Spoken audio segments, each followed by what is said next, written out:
alors baal ñu dégg nga ay ca Pierre. Damel Meissa Fall président sunu naataange réew la vraie rue. di nuyu Damel. maa ngi lay fay monsieur Faye di nuyu téléspectateur yëpp di ñaanal waa Sénégal yëpp jàmm. sunu naataange réew la vraie rupture est-ce que day signifier que ni rupture bi ñu doon promettre depuis 1960 ba léegi du rupture yu baax yi yow sa bos mooy bu baax bi. alors damay préciser que ni la vraie rupture depuis 2017 lañ ko adopté dem ak moom élection législative parce que jusqu'à présent li ñuy affiché li ñuy wan jàpp ñu ni Sénégal loolu la soxla dafa soxla lu gën a xóot loolu donc une vraie rupture tey pas une rupture cosmétique. te ñu ñëw au pouvoir ñooñu rupture tamit la ñu promettre woon est-ce que à travers actes yi ñu posé gum gis nga des actes allant vers la rupture tant espérée.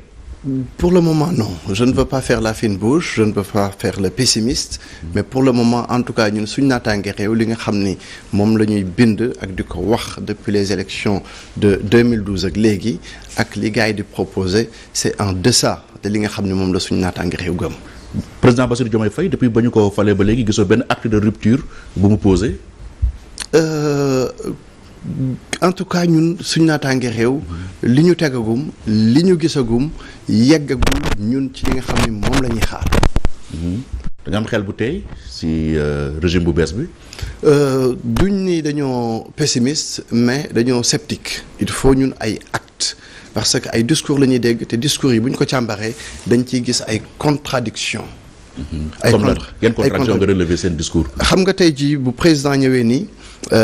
Évoquer la France rappeler ni France dans sa mission prétendument civilisatrice donc jàpp nañ ni le président kon bu ñëwee en matière de culture dina teg culture vraiment jox ko gëddam parce que culture ci la consommation nekk ci la lu bari nekk tey jii dañ naan consommation locale production une nu mu tudd une économie endogène tout cela mais kooku bu dee joxoo culture gëddam fi nga bëgg a yegg doo fa yegg donc doo jël culture boole ko ak sport boole ko ak jeunesse suñuy rapport ak Occident su Pastef tey jii tollee fi mu toll c'est parce que Pastef dafa yàgg a dénoncer les rapports ak l'Occident donc l'Occident tey jii bu ñu dominer c'est pas une domination économique c'est d'abord avant tout une domination intellectuelle et culturelle donc bu dee da nga bëgg a jël culture dugal ko foofu ça veut dire que yow amoo réelle volonté dem ci culture bi ba mu jeex dañuy wax panafricanisme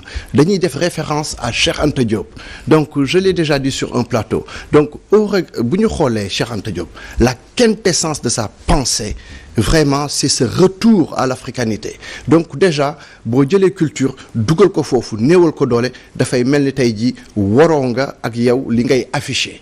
da nga jàpp ni culture dañ ko waroon jox benn département un ministère plein au lieu que ñu koy rattaché ak sport. ministère plein c'est une question fondamentale. la culture. mais ça changerait quoi te tey jii. ça changerait quoi mu nekk ministère plein ak ministère bu ñu rattaché ak yeneen département lu siy changé.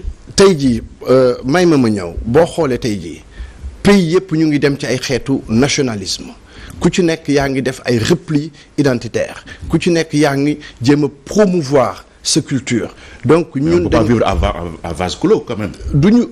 certes duñu vivre à vase clos. Oui. mais dañuy critiquer l'occidentalisation mais ñun Sénégal bëgguñu suñu société ñu arabiser ko non plus parce que ba fi ñu toll nii gisuma réelle volonté vraiment de ñu jël suñu africanité assumer ko jusqu'à présent et Pastef su ma xoolee seen ay discours gisuma ci vraiment ay références à l'histoire et à la culture du Sénégal africain là mais balaa may doon africain sénégalais là mësuma dégg benn responsable politique gu Pastef dans quelque discours que ce soit à quelque moment que ce soit mu wax ba def référence justement ci suñuy résistants ci suñuy héros nationaux c'est pas parce que nag dama tudd Damel Meissa Fall.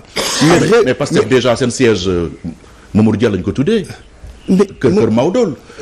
je suis d'accord mais Mamadou Dia c'est une référence dans l'histoire du Sénégal. Mais Mamadou Dia c'est après l'indépendance on est d'accord. mais quand même sénégalais la quand même. je suis parfaitement d'accord. mais tey jii boo ñëwee di wax France tey jii De Gaulle lañ lay wax Charlemagne lañ lay wax Napoléon lañ lay wax nga dem Italie dañ lay wax Gramsci di la wax Mussolini nga dem États-Unis Washington lañ lay wax donc xeexkat yi lañ lay wax ñi nga xam dañu taxaw teg seen bakkan pour que kenn du noot seen askan. donc boo ñëwee bëgg ñooñu nga bëgg leen a effacer gis naa nag ci discours bi on a fait référence justement aux résistants on a fait référence même les résistants inconnus parce que man sama bopp xam naa ci mais il va falloir que culture bi mu nekk une question centrale mënuñu ko rattacher ci ministère de la jeunesse et des sports néewal ko noonu doole. waaw mais culture gis nañu Léopold Senghor doole bi mu ko joxoon ci Sénégal mais est-ce que permettre nañu tamit ñu franchir benn cap. mais jamono jooju mais France mi ngi taxaw suñu xef donc sans nul doute que amul woon espace bi nga xam ne nécessaire na mais tey jii dañu am chance su am un président de la République qui s'est proclamé en tant qu'opposant anti-système donc une rupture avec l'Occident donc rupture bi ak Occident en la matière bëgguñu ñu ñëw ñu arabiser ñu nous sommes des Africains dañu bëgg mu leer donc léegi wax arabisé wax bi ma deuxième fois nga koy wax vous faites référence à quoi. mais parce que la colonisation orientale mais elle est là mais elle est là et la société sénégalaise ñu ngi gis arabisation société sénégalaise bi tey jii ñu ngi ñuy wax ay enseignement de l'arabe dans nos établissements mais pourquoi arabe pourquoi ñun duñu ñëw ci suñu ay langues nationaux ñu ñuy wax ay waxu arabe ñun dañu génn ci benn colonisation bëgguñu keneen ku ñu dugalaat ci benn colonisation de maintenant certes mais damay dégg ay idées généralisation et autres ñun dañu bëgg suñuy doom ñu jàngal leen langue boo xam ne daf leen di rattacher au monde et langue bi leen di rattacher au monde arabe yi bu ñu génnee seen réew anglais la ñuy làkk ñi dem Dubaï tey ñi dem Qatar tey anglais lañ fay làkk donc ñun bëgguñu suñuy doom ñu leen di jàngal arabe boo xam ne daf leen di confiner avec une partie du monde anglais bi nga xam ne moo lay connecté au monde anglais boobu lañ bëgg suñuy doom dès l'école primaire ñu jàngal leen anglais boobu mais également te tàggat leen aussi ci suñu ay langue nationale. kon da nga yaakaar ne dañoo bëgg jëlee des mains d'un maître confier ñu beneen maître jëluñu ci tubaab bi bëgg ñu confier arabe bi. mais arabe ak russe bi. arabe bi ak russe bi parce que dafa mel ni sénégalais yi dañu am structuration mentale pour une soumission. mais la présence russe elle est à relativiser au Sénégal. gisuñu fi une présence russe boo xam ni mën nañu ci teg suñu bët. certes mais nit ñi lan la ñuy wax fi ñu toll nii et puis ay militants Pastef que ni effectivement Sénégal dafa war a génn ci organisation yëpp sax rapproché wu Mali Guinée Niger donc mais le militant Pastef bu ñu koy wax ça engagé wul l'instance dirigeante de Pastef. certes mais jusqu'à présent amuñ ci benn xeetu clarté en la matière amuñ ci benn xeetu clarté donc il y a une fascination pour la Russie wax naa ko fii yàggul lool nee naa la man am naa 15 visas pour la Russie et j'ai été en Russie 26 fois gisuma Sénégalais bu ko def avec ses propres moyens et loolu samay moyens laa koy defee pour mes écritures pour ma connaissance du monde comme ni may demee Ukraine également donc ces Russes là seen réew yooyu amul lenn lu fa nekk loo xam ne Russe ko produire donc bu ñuy rattacher Sénégal di ko wutal ay partenaires il faut que ñu xool loo xam ne si mënal nañu Sénégal dara.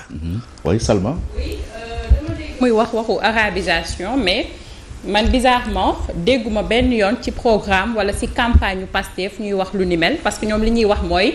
dañuy introduire langue yi nga xamante ni moo am Sénégal suñu ay langues nationaux ci éducation bi bokk na ci volet boo xamante ne en tout cas jox nañ ko dayoo lool que nga nekk tukuleur séeréer pël yi nga xamante ni moom la ñuy làkk moom la ñuy jël introduire ko au-delà de ça aussi jël li nga xamante ni mooy suñu ay cëslaay ci l'islam aussi dugal ko ci éducation bi donc li ngay wax nii je me demande fan nga ko dégg wala fan nga ko lire wala da nga dégg benn ku bokk ci Pastef wax ko.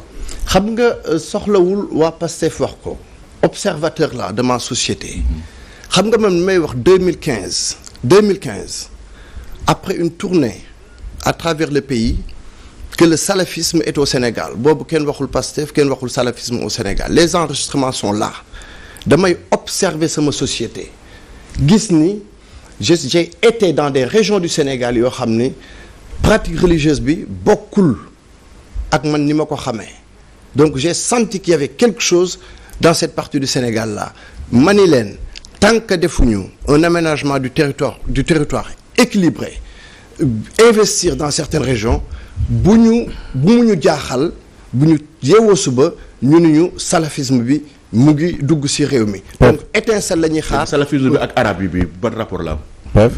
xam nga su ma nee arabisation bi. waaw tey jii ñun ñëpp Sénégal lañ juddoo fi la ñu màggee. donc am na xeetu habillement yoo xam ni ak xeetu expression yoo xam ni amul woon ci réew mi. man damay fi laa juddoo fi laa màggee donc di dégg mag ñi buñ lay nuyu sax ni la mbaa jàmm nga am. nga tontu leen jàmm rek mais tey jii mbaa jàmm nga am su ma ko waxee nit dañ may xool avec un air bizarre mais kii moom fan la dëkk mais man sénégalais laa wolof laa. waaw mais pourquoi nit ki bu solee costume cravate ça ne gêne personne mais bu solee yére wolof bàyyi si kii moom xaw a cëkkal tubayam ñu ne waa kii salafiste la. non bu ñu dugg ci confusion. c'est pas parce que tout simplement dama ni accoutrement bi moo tax ma ni salafisme parce que en même temps su ma defee une tournée du Sénégal damay wax ak doomu aadama yi sans intermédiaire donc defuma ko ak moyen état defuma ko ak moyen kenn moyen suñ naataangi réew laa ko defee donc les observations yi nga xam moom laa def ci société occidentale ba bind le journal de l'Afrique en France silence on dénigre par rapport aux médias français donc observation yooyu laay def ci sama société te bi may wax naan par exemple les salafistes li leen intéressé ce n'est pas l'Afrique du Nord mais mooy dem jusqu'au Cap au moins mët na 25 ans donc question observation la question analyse la déglu discours yi di sentir li nga xam ne moom mooy ñëw et damay wax ak sénégalais yi damay wax ak say mbokku journaliste par rapport à la culture africaine mais boo waxee jëm ci lu vraiment suñu africanité mais dañ la naan non loolu weesu na dugg na fii génn fi mais tey jii un sénégalais yor ay rasta mais yenn sénégalais ñoo ko dul dingat combien de sénégalais. moo tax yow nga génne say bës. ay rasta non damay laaj tout simplement sans nul doute que loolu moo tax mosuma doon ministre réew mi. sa rasta yi. mais bien évidemment c'est aussi simple que ça alors ñun bu ñu bëggee wax ni ñun ay africains la ñu ni ñun dañuy désoccidentaliser wu. donc du ñu jugee foofu wuti feneen il faut que ce soit clair. il faut ñu xam nga doo ànd ak nit ba pare di ko dugal souvent ci ay explications donc su samay militants waxee jàkkaarloog ay nit chaque fois donc wax expliquer ci rasta yi donc mu leen di retarder dans leur démarche donc am na loo xam ni moomatoo ko ci sa bopp mais cette identité nègre là man moom laa gëm moom laay promouvoir te loolu laa bëgg Sénégal ak Afrique assumer. damay seetaan LCI le sommet des BRICS donc ñoom ñëpp nee nañu le schéma occidental du schéma bi nga xam moo gën c'est des sociétés dépravées ainsi de suite mais ils étaient tous en costume et les journalistes de LCI mais ils trouvaient ça risible donc dañuy génn ci schéma occidental bi mais ñoom ñëpp en fait ñu ngi ci avec leurs habits occidentaux donc bëgguma Sénégal bu ñu tëj xam nga ko def 160 villes à travers le monde ak sa alalu bopp di dem Ukraine bi nekk tey jii en guerre dem naa fa 2 fois te bu neexee yàlla mois d'avril bi à la fin du mois d'avril pour samay écriture damay delluwaat Ukraine donc kooku tëjuwul te bëggul Sénégal. si yow mii di woote repli identitaire kay. tëjuwul da nga tëju kay. non wootewu ma. mais bien sûr. non yow ba fi toogee ba léegi promotion repli identitaire nga ñu defal. mais Pierre-Édouard xam nga ni loolu xëy na da nga may cokkaas nii rek mais xam nga ni man quand même. en matière d'ouverture au monde yaakaar naa ni tey jii ci acteurs politiques yi dama koy waxaat 160 villes à travers le monde kooku waxul repli identitaire mais su ma demee ay Cuba dem ay Porto Rico dem ay Brésil donc dem États-Unis gis ni réew yi nga xam ne yëpp dañu taxaw ku ci nekk ci sa ànd nga toog donc su ma wëree loolu man su ma ñëwee Sénégal donc gis ni schéma boobu mu ngi fonctionner feneen donc ci schéma boobu la bëgg sama réew actualité loolu la ñuy woo aussi mais dans le même temps parce que damay fay Ousmane Sonko si loolu la ñuy woo dañoo war a compter sur suñuy propre force avant de ñuy ubbeeku ci àdduna bi parfaitement mais dama bëgg un schéma clair wax ju du ay discours wax ju du ay déclaration d'intention bu ñu def xam nga ñëw nañu ni donc la mission prétendument civilisatrice de la France je suis d'accord mais maintenant nañ ñu tegal lu clair en matière de culture en matière d'éducation ñu mën a teg ci suñu baaraam parce que quand même dans les discours de Pastef on ne ressent pas aucune appétence pour la culture en tout cas sentiruma ko ci seen ay discours donc c'est un constat et je le dis maintenant su dee waa Pastef dañu yey ci côté boobu je serai le plus heureux de la terre. waaw. l'autre côté Pape Sané d'abord. voilà non man par rapport ak li muy wax l'arabisation à outrance là c'est pas un phénomène nouveau c'est-à-dire ce qui se passe. face aux caméras. waaw ma ne ce qui se passe si sunu société bi c'est pas un phénomène nouveau monsieur Fall dama bëgg a xam ndax entre 2001 à nos jours ñi nga xam ne mooy les fonds Qatar yi les fonds émiratis yi nga xam ne ñi ngi ci àll bi comme ni nga koy waxee di financer ay jàkk di financer ay jumaa di financer ay école di financer ay teen wala ay rajo communautaire période boobu vous aviez pas vu ça ou bien yow yaa ngi soog a remarquer justement la présence de cette présence arabe là. Alors dañuy retirer le terme à outrance parce que utilisé wu ma ko donc je retire ça. Donc dama ni une arabisation de notre société. Tout simplement donc c'est un constat que j'ai fait depuis très longtemps parce que jàppuma dans une société même si j'ai eu à enseigner donc auprès d'une université américaine donc de Syracuse leur session noire yu ñu doon ñëw di def Paris ma ñëw professeur bi ni ma asalaamaaleykum ma ne ko maa ngi fi rek jàmm rek mu ni ma mais pourquoi tontuwoo ma ci noonu ma ne ko mais ay américain laa jàkkaar loolu américain yi donc man su may wax ak ñoom ci sama kàllaama bi ma nàmp ci sama ndey sama kàllaama réew ci laay wax ak ñoom ñu xam ni man am naa kàllaama même bu dee je fais partie de la oumma islamique dafa am aussi fu ma bokk avant tout balaa may doon musulman donc sénégalais là ay sénégalais ñoo ma jur donc le constat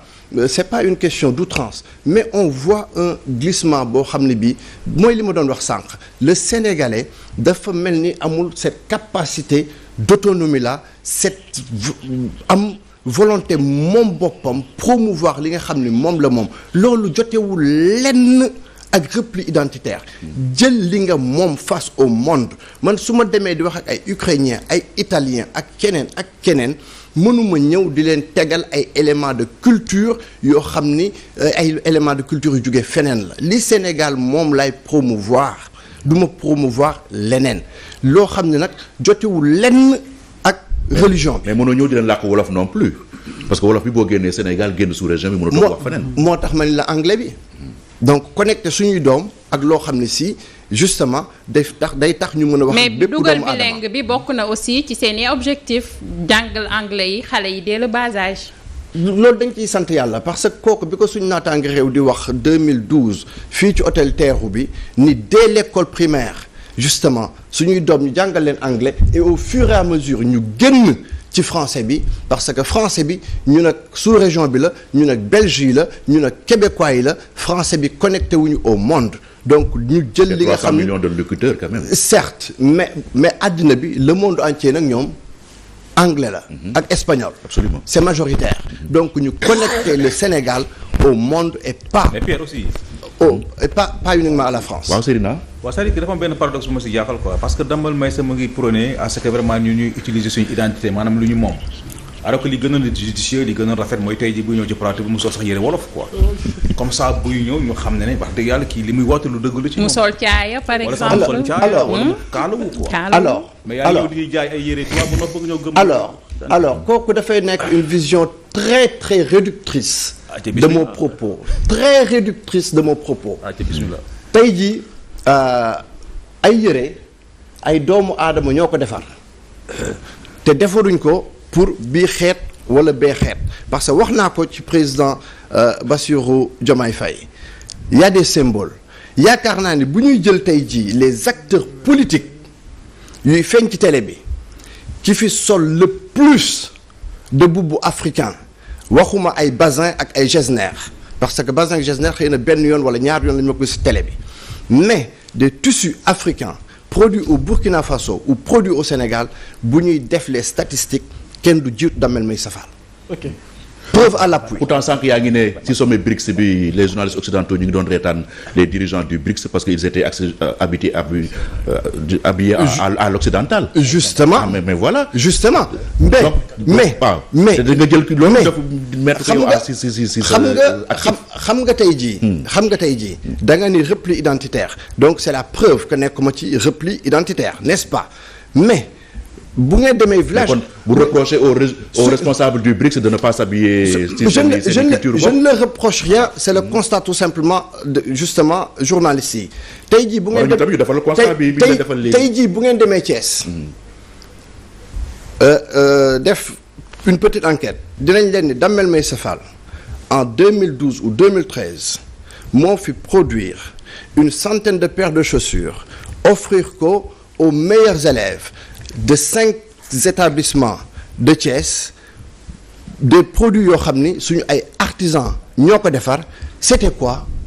C'était pour inciter l'éducation nationale à s'approprier de la démarche pour que ñu tàggat suñu ay doom sur le consommé local kooku suñu naataange réew c'est le seul parti politique au Sénégal bu ko mës a def. beneen parti mësu koo def. Moussa Sène. voilà monsieur Falla Damel Fall yow man li ma jaaxal mooy lan moo la gêné c'est-à-dire ci rupture bi nga xamante ni moom la parti Pastef di incarné parce que dama la dégg sànq ngay naan day critiquer Occident bi et yow miy woote la vraie rupture lan nga ñu mën a tegal sur la table loo xamante c'est convaincant comme rupture en fait.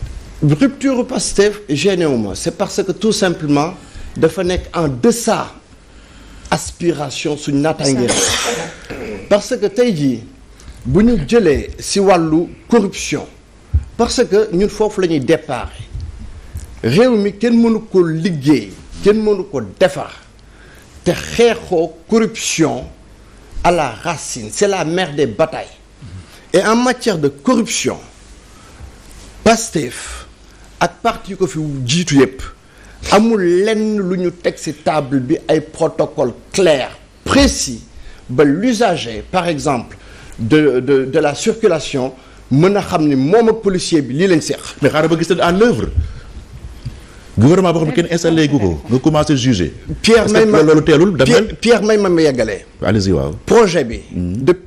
depuis ñaata at ñu ngi ñuy wax projet bi. donc projet bi clair na pour ñoom sans doute donc normalement. lire nga ko projet bi normalement. lire nga ko normalement mais parce que projet di suñu fu ñu mën a lire projet bi. si projet bi kay mi ngi partout Damel. projet bi dañ koy dégg le programme lire nañu ko mais gisuma ci de manière rigoureuse noir sur blanc lii la ñuy def avec les forces de défense et de sécurité lii la ñuy def avec l'administration territoriale lii la ñuy def avec les politiques te tey jii suñu naataange réew soo ko nee l'administration territoriale mu wax la soo ko nee les réussites financières mu wax la liñ ci bind dafa clair seulement nag comme dañ nekk en politique suñu ay propositions duñ ñëw di ko étaler le moment venu ba ku ci nekk même la corruption intellectuelle la corruption morale bu ci nekk suñu naataange réew bind na ci lu leer bi ñu koy wax ba say ay mbokk journaliste ni yow mi yaa ngi bëgg a nekk dictateur parce que suñu naataange réew suñu xel jàppul mag kilifa wala bokk ku ñuy woowee kilifa toog ci télé wax lu ko neex ñu teg ci 1 mois mu ñëw wax leneen loolu ñoo ngi ci ay corruption morale corruption de nos enfants parce que ñu ngi leen di renvoyer des images catastrophiques nga nekk sa kër di yar sa doom ci dëgg ak dëggu muy seetaan kilifa ci télé bi wala ku ñuy woowee kilifa mu wax lii tey suba mu wax la le pour ñun xeetu nit ñooñu amuñu place ci télé yi après nag libre à chaque organe muy invité ko neex ñun suñu naataangi réew loolu la ñu gëm toujours. mais nee nga proposé nga mieux sur la corruption que Pastef mais sénégalais yi Pastef la ñu plébiscité pas yow sa programme. mais parce que tout simplement suñu naataange réew. candidat donc ça signifie que donc suñu naataange. li Pastef teg sur la table li mu proposé sénégalais convaincre na sénégalais yi. suñu naataange réew.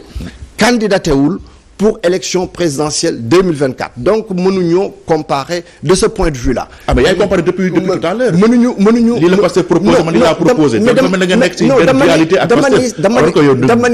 dama ni sénégalais yi mënuñoo comparer. parce que tout simplement ñun ñëwuñu participer à la compétition présidentielle et surtout ay propositions suñu naataange réew sénégalais yi mënuñ cee teg baaraam concrètement ci lépp parce que dañ nekk ci réew li may wax corruption morale bi donc pillage intellectuel bi plagiat bi donc bu ñu demee ba nga xam ne am nañu justement cette assise là surtout cette présence médiatique ba ñëpp mën a ràññee suñu naataange réew su boobaa suñu ay propositions dinañ ko teg ci table bi te kenn du ko mën a approprié wu loolu moo tax dañ ci joxe nii rek ay bribes nit ñi mën a am une idée fi nga xam ni foofu lañ jëm. nga koy expliquer clairement sénégalais yi mën koo adopter. dinañ ci yegg bu neexee. mais taxaw rek ne bu ma ko waxee damay plagier loolu dafa yomb trop.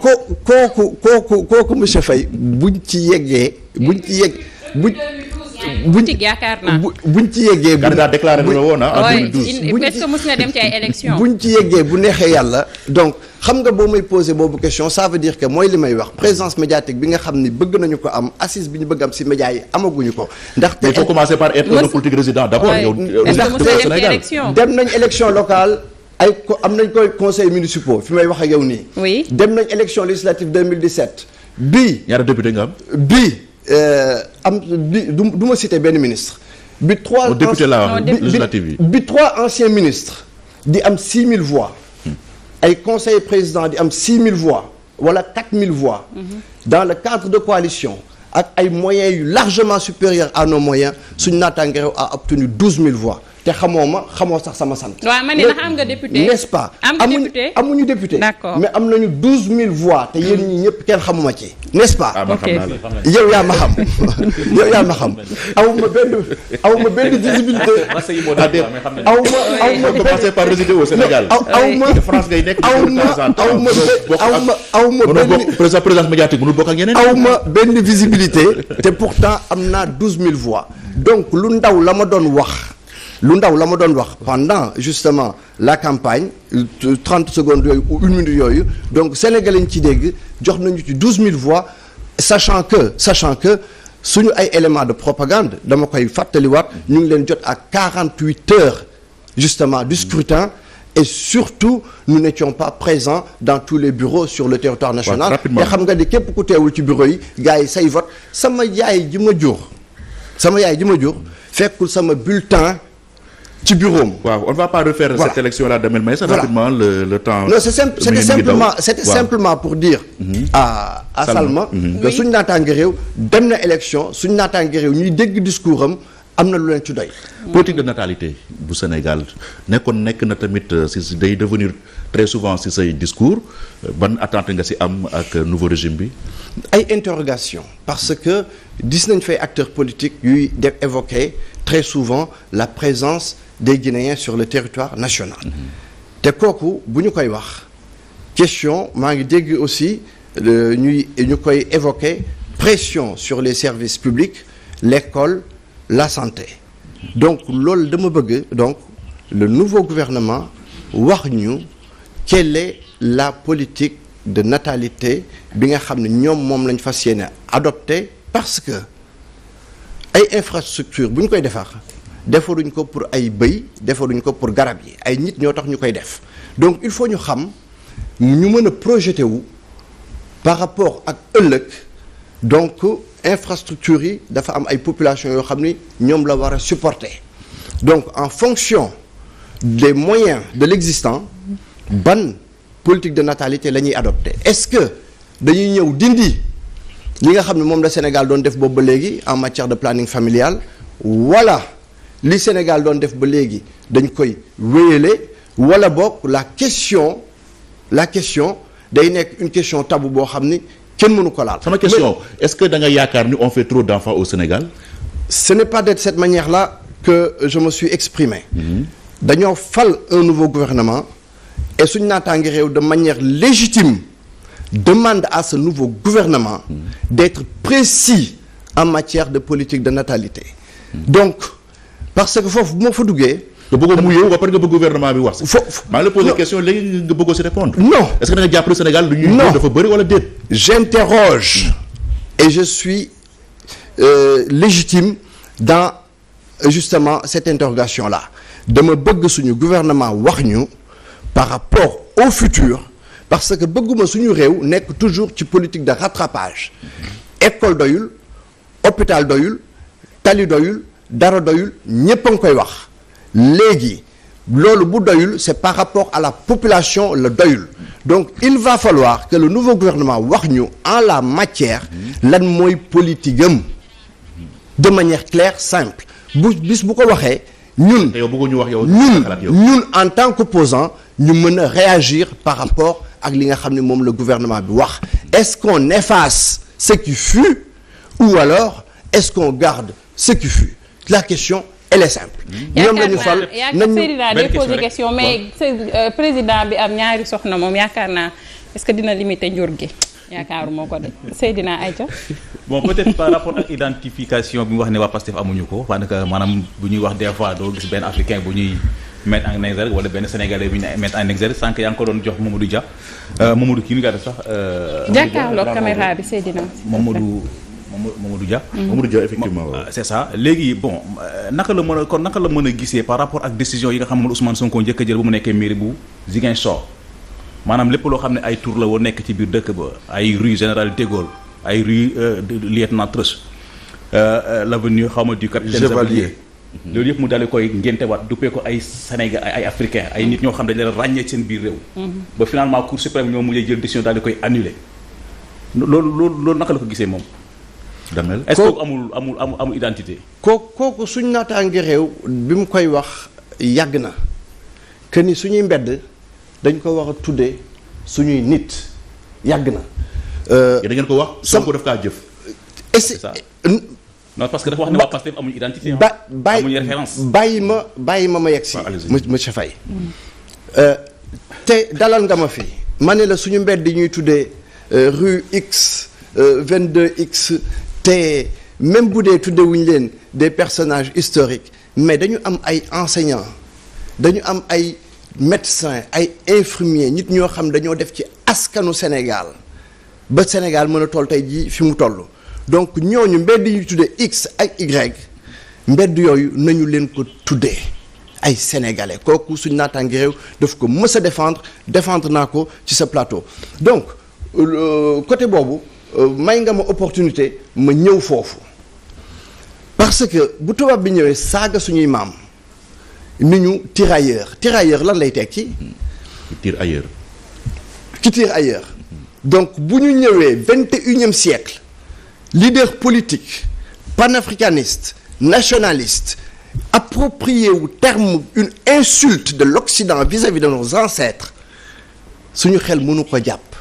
leneen lu mu def pour tudde ay doomu Sénégal dañ ci ànd à 200%. tuddewul tirailleur mais tuddee. rue Thiaroye 44 lañ ko tuddee mais pas des tirailleurs. mais en tout cas dans les discours donc ba léegi nii c'est le terme tirailleur moom la ñu utiliser mais ñun Thiaroye 44 mais nañ ci ñëw man wax naa ko ci télé et je l'assume aujourd'hui encore les tirailleurs. ne sont pas nos références. Ah bon? Les tirailleurs tubaab bi la ñu xeexal nañu waxante dëgg que ñu bëgg ko ñu bañ ko guerre tubaab bi lañ def donc les tirailleurs tout au plus ils sont des victimes mais pas nos héros na leer ci bopp et dañu flouer bopp sénégalais yi ci ay tappale ci ay caaxaan mais loolu lépp c'est l'héritage colonial ñoom Senghor au passage donc ñun tirailleurs yi. loolu boo gisee ku bëgg ñëw génnee héritage boobu teg ko fële ko quand même da ko war a encourager. absolument mais est-ce que Pastef de ce point de vue là nee na justement day ñëw jël tirailleurs yi delloo leen seen place c'est-à-dire place de victime ils ont été victimes de cette colonisation là ils ont été victimes de ces guerres là mais ils ne sont pas les héros du Sénégal peut-être héros de la France mais pas du Sénégal. merci nañuy waxante dëgg. jërëjëf Damel. jërëjëf Meïssa Fall président parti sunu naataange réew la vraie rupture nga nekk écrivain aussi donc ñu ngi lay gërëm bu baax si li nga ñëw ci sunu invitation. jërëjëf monsieur Faye malheureusement amuñu woon temps aborder sujet yëpp mais waxtaan bi quand même c'était intéressant et instructif ñu ngi lay gërëm bu baax. jërëjëf monsieur Faye may dellu di nuyu téléspectateur Walfadjri yëpp di leen gërëm di leen sant parce que yaakaar naa ni espace bi Walfadjri may suñu naataange réew bi mu sosoo ba léegi amul beneen média bu ko may donc dañ leen ciy gërëm di leen sant bu baax a baax. jërëjëf Salma oui Pierre waxtaan bi c'était intéressant waxtu bi xoj nañu bu yàgg mais on était toutes passionnées donc intéressant woon na di la jaajëfal